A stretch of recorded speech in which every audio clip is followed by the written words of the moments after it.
If you've ever driven through coastal communities or flood-prone areas, you've probably noticed homes built high off the ground on pilings. But why are they built that way? A piling foundation is designed to support your home by transferring its weight deep into stable soil beneath the surface. Instead of relying on a concrete slab, pilings provide a strong, elevated foundation that's ideal for properties with soft soil, uneven terrain, or locations where flooding is a concern. One of the biggest benefits is protection. Elevating your home can help reduce the risk of flood damage during heavy rains or storm surges. It also improves airflow beneath the home, which can reduce moisture buildup and create easier access for utilities and future maintenance. At United Built Homes, we don't take a one-size-fits-all approach.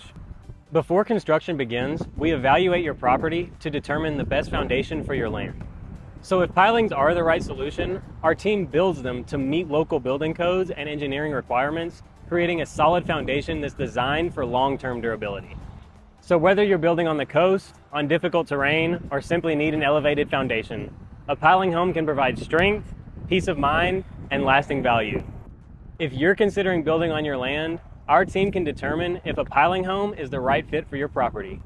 Start the journey of building your dream home today at ubh.com.